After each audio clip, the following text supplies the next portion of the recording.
Hello dear students, welcome to my YouTube channel English by Naveen sir. आज हम grammar का एक टॉपिक पढ़ेंगे जिसका नाम है नाउन। जैसा कि आप जानते हैं, पिछले वीडियो लेक्चर में मैंने आपको इंग्लिश ग्रामर का इंट्रोडक्शन दिया था जिसमें हमने बात की थी पार्ट्स ऑफ स्पीच के बारे में। तो आज हम पार्ट्स ऑफ स्पीच में जो फर्स्ट पार्ट ऑफ स्पीच है नाउन, उसके बारे में पढ़ेंगे। उससे पहले मैं आपसे एक दो बातें शेयर करना चाहता हूं। एक तो आप लोग जो भी वीडियो के बारे में आपको लगता है, आपके जो विचार हैं या आपके जो क्वेश्चंस हैं, वो आप कमेंट बॉक्स में कमेंट जरूर करें।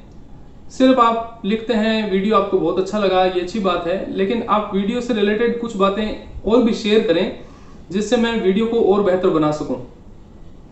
दूसरी बात, आज का जो वीडियो लेक्चर है उसमें लास्ट में मैंने कुछ सेंटेंसेस क्वेश्चन ग्रुप में आपके लिए दिए हैं, तो उनका आंसर आप कमेंट बॉक्स में लिख के दे सकते हैं या जो टेलीग्राम चैनल का लिंक मैं वीडियो के डिस्क्रिप्शन में लगा दूंगा, उसमें आप टेलीग्राम चैनल पे भी उनका आंसर दे सकते हैं।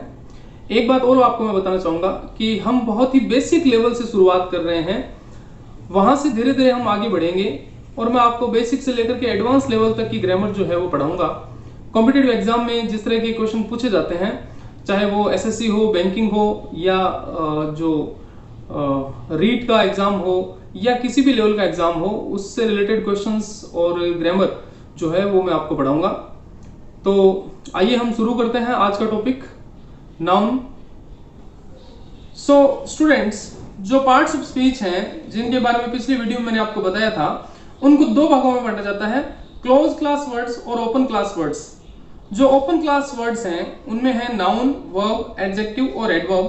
क्लोज क्लास वर्ड्स में है प्रोनाउन, प्रीपोजिशन, कंजंक्शन और इंटरजेक्शन।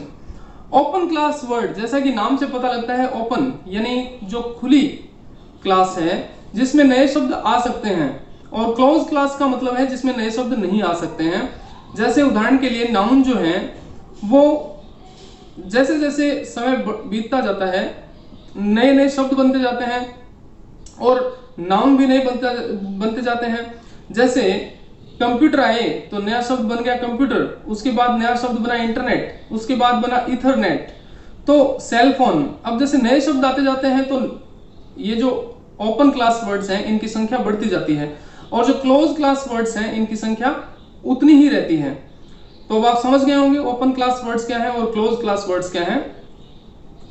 नाउ फ्रेंड्स, जो ओपन क्लास वर्ड्स हैं उनको हम कंटेंट वर्ड भी कहते हैं। अब हम बात करते हैं नाउन की। नाउन की डेफिनेशन आप सभी ने पढ़ी होगी।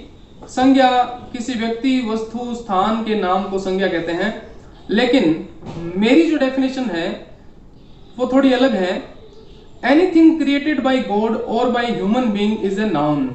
जो भी इस दुनिया में या तो भगवान ने बनाया है या इंसान ने बनाया है वो एक संज्ञा है। इसके अलावा हम कह सकते हैं noun is a naming word for a person, place, thing और आइडिया। यानी किसी व्यक्ति, स्थान, वस्तु या विचार के नाम को नाउन कहा जाता है। एक बात आप याद रखें, कोई भी वस्तु या जो भी व्यक्ति या स्थान या विचार है जिसका कोई नाम है वो नाउन होता है। अब उदाहरण के लिए जैसे मैंने यहाँ पे लिखा है Ravi is a good player. दूसरा सेंटेंस पढ़िए, Jaipur is the capital of Rajasthan, the book is mine, honesty is the best policy. यहाँ पे जो अंडरलाइन वर्ड्स हैं, जैसे रवि है तो this is a name of a person, Jaipur is the name of a place, and book is the name of a thing, and honesty, what is honesty? Honesty का मतलब होता है ईमानदारी। ईमानदारी एक विचार है, एक आइडिया है। तो ये जो है ये नाउन्स हैं। Now classification of nouns. Noun को हम कितने भागों में बांटते हैं? पहली बात, जो सबसे पहला क्लास है नाउन की वो है प्रॉपर नाउन।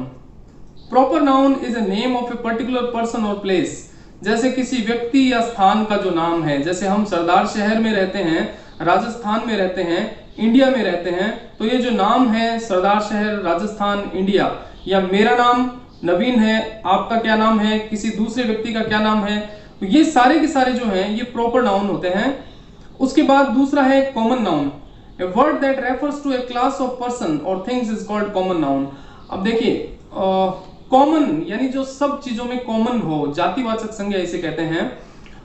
जैसे मान लीजिए उदाहरण के लिए मैं आपको कहूं कि एक जानवर है जिसके 4 पैर हैं और उसकी आवाज जो है वो म्याऊं की आवाज में बोलता है, तो आप कहेंगे कि वो बिल्ली है। कैसे पता लगा आपको?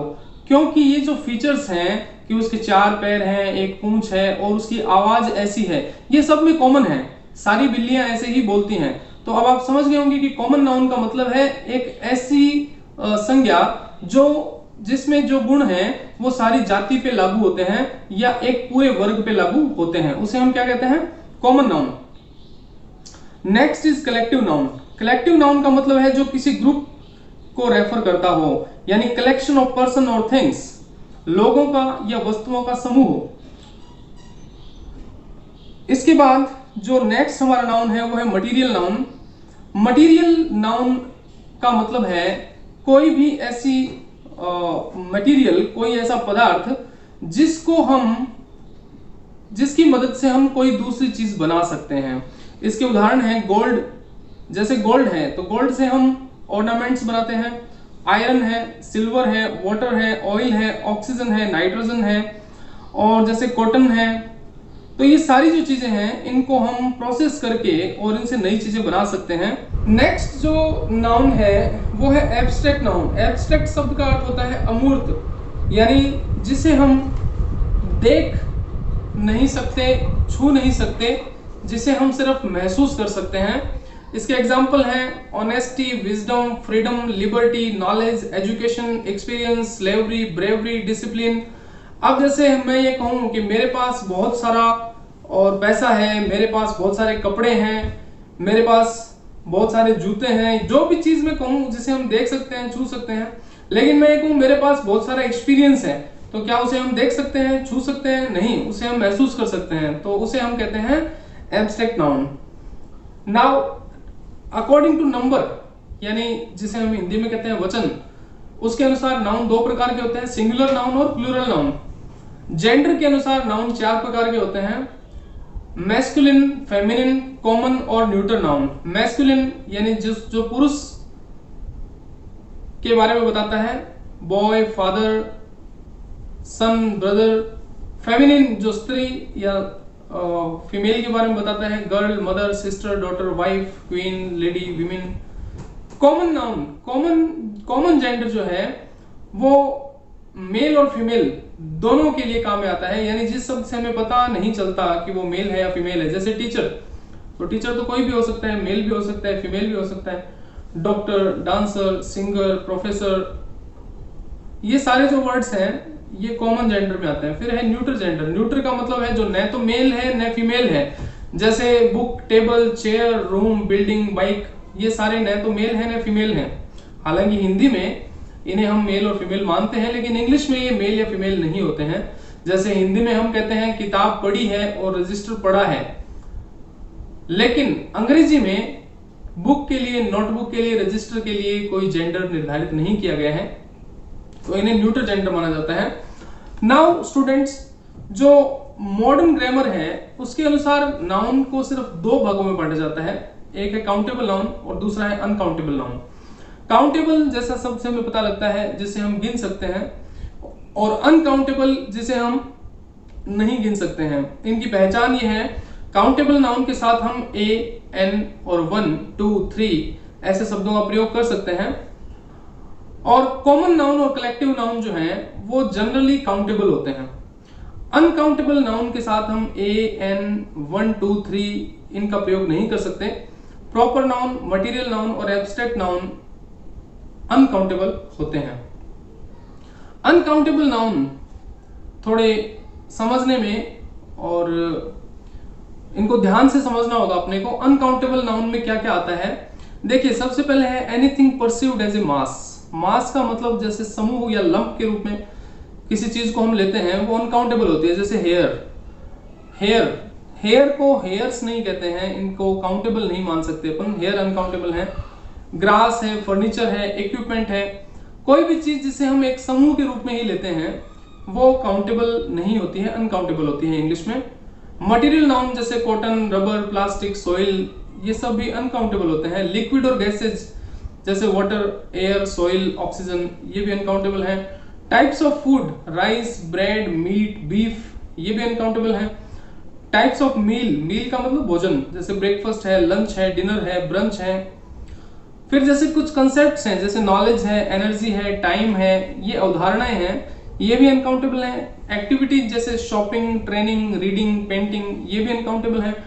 टाइप्स ऑफ इंस्टीट्यूशन जैसे school, college, university, church, jail, hospital, home, bed, work, ये भी अनकाउंटेबल होते हैं जब हम इनको विशेष उद्देश्य से इनके बारे में बात करते हैं। स्पोर्ट्स और गेम्स जैसे चेस, क्रिकेट, टेनिस, फुटबॉल, ये भी अनकाउंटेबल है। लैंग्वेजेस हिंदी, संस्कृत, इंग्लिश, ये भी अनकाउंटेबल है। अब हम कुछ उदाहरण लेते हैं अनकाउंटेबल नाउन के। Chalk, dirt, dust, electricity, breakage, drainage, heritage, percentage, garbage, crockery, jewellery, machinery, poetry, stationery, gentry, wastage, ये सारे के सारे अनकाउंटेबल नाउन हैं। और बहुत सारे ऐसे वर्ड्स हैं जिन्हें हम अनकाउंटेबल मानते हैं। अब जैसे मैंने आपको कहा था कि प्रॉपर नाउन, मटेरियल नाउन और एब्स्ट्रैक्ट नाउन जो है वो काउंटेबल नहीं होते हैं। तो जैसे उदाहरण लिया है हमने यहाँ पे, a Shyam is my best friend. अब जैसे श्याम एक प्रॉपर नाउन है, क्या हम इससे पहले ए का प्रयोग कर सकते हैं? नहीं कर सकते हैं, क्योंकि ये काउंटेबल नहीं है। गोल्ड से पहले भी हम ए एन का प्रयोग नहीं कर सकते हैं। वैसे ऑनेस्टी से पहले भी हम एन का प्रयोग नहीं करेंगे। ये तीनों वाक्य गलत वाक्य हैं।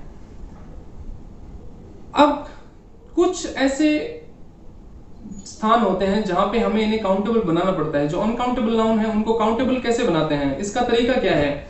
इनको काउंटेबल बनाने के लिए इन शब्दों का प्रयोग करते हैं। An item of, a piece of, a kind of, a pile of, a type of, a sheet of, kind of, bits of. अब फ्रेंड्स, नेक्स्ट जो वीडियो है अपना, उसमें मैं आपको धीरे धीरे मैं आपको बता रहा हूं, देखिए हम स्लो एंड स्टेडी चलेंगे, यानी सरल से कठिन की तरफ हम चलेंगे। अभी आज मैंने आपको सिर्फ थोड़ा सा नाउन का इंट्रोडक्शन दिया है कि नाउन के टाइप्स कौन कौन से होते हैं। नाउन को मॉडर्न ग्रामर में दो तरह से बांटा जाता है, काउंटेबल और अनकाउंटेबल। नाउन के जेंडर कितने होते हैं और नाउन के नंबर क्या होते हैं, सिंगुलर और प्लूरल। अब जो नाउन के नंबर हैं उनको चेंज करने के रूल्स जो हैं सिंगुलर और प्लूरल के, वो भी हम पढ़ेंगे। और नाउन के बारे में बहुत सारी ग्रामेटिकल चीजें हैं जो आने वाले वीडियोस में मैं आपको बताऊंगा। अब मैं आपको जो नेक्स्ट स्लाइड है उसमें 3 सेंटेंसेस हैं, जिनमें क्या ये सेंटेंसेस सही हैं या गलत हैं, ये आपको देख के बताना है। तो कमेंट बॉक्स में आप जरूर कमेंट कीजिए, या मेरी टेलीग्राम चैनल पे आप इनको देख करके बताइए कि इन सेंटेंसेस में क्या ये सही है या गलत है, और अगर गलत है तो इनमें क्या गलती है। और वीडियो के बारे में आपके जो सजेशन है, सुझाव है, वो बहुत ही हेल्पफुल है, तो आप अपने सुझाव जरूर दें। थैंक्स।